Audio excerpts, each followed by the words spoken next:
I still have this little bronze Buddha. It was Frankie's, sent back with his things from Vietnam.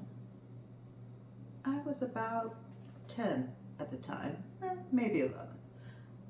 And I remember my mom laying everything out in the dining room. She covered the table with her grandmother's Venetian lace tablecloth, the one kept for special occasions. It was like a museum display, or like items at a fancy estate sale. But this stuff wasn't fancy. A worn out deck of cards, some family photos, that red yo-yo he played with all the time. Mementos of a life. Well, one chapter of a short life. The chapter none of us knew very much about. Would never get the chance to know anything more about, because Frankie was no longer there to explain. To talk to us about what it had been like over there. What had really happened. What the days were like. The nights. I was 10. So, of course, I straight away gravitated to this adorable little statue of a fat, happy little bald man. I had no idea who or what it was. No idea it was a religious statue, that it had sacred meaning to millions, hundreds of millions of people in the world. What did I know from the Buddha? We were Italians, dyed-in-the-merino wool Catholics. For us, a religious statue was the Immaculate Heart of Mary, the Infant of Prague, Saint Christopher on the dashboard of Aunt Joni's car. She was a terrible driver, needed that little Christopher glued to the dash. I don't know what, if anything, Mom knew about Buddha. Probably just figured that Frankie picked it up as some souvenir at the PX or at some Saigon tourist shop. Take it, she said, without emotion. It might have been just a souvenir. I'll never know. Maybe Frankie did simply pick it up as a piece of Vietnamese kitsch. But it didn't seem like a cheap throwaway memento to me. Still doesn't. It's only about 4 inches tall, but it has heft to it. Solid bronze, I think.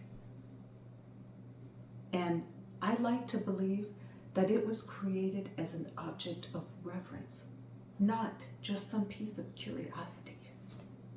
And I want to believe that when Frankie bought it, he bought it with intention, that it meant something.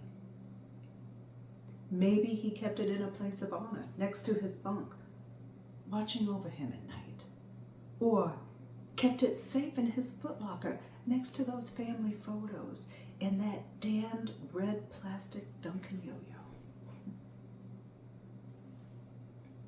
I am not saying that Frankie was turning Buddhist. He wasn't very religious as far as I can remember. Rarely went to Mass. He didn't have a philosophical bent. But he kept this Buddha among his meager possessions in those final days. No Infant of Prague, no Immaculate Mary was sent back with his stuff. So there's that. The only Catholic thing they returned was the black bead rosary my mother sent him away with when he left for basic training. And I bet that never left its little black velvet pouch the whole time he was away. That little bronze Buddha sits on the dresser in my bedroom, and sometimes I talk to it. How's it shaking, Siddhartha? Is that blasphemy? Is blasphemy just a Catholic thing? I mean, no disrespect. I love Frankie's My Little Bronze Buddha. Behind that enigmatic smile lurks the stories I'll never get to hear. When I look at that smile, I'm looking for Frankie, thinking about Frankie, about what might have been, about everything that was lost, thinking about Frankie's own smile, which was nothing like the Buddha's, but could convey such a range of meaning. And I'm thinking too about that little 10-year-old girl that lost her favorite uncle and never really understood why. But she gained a little bronze Buddha that amazingly and miraculously contains a piece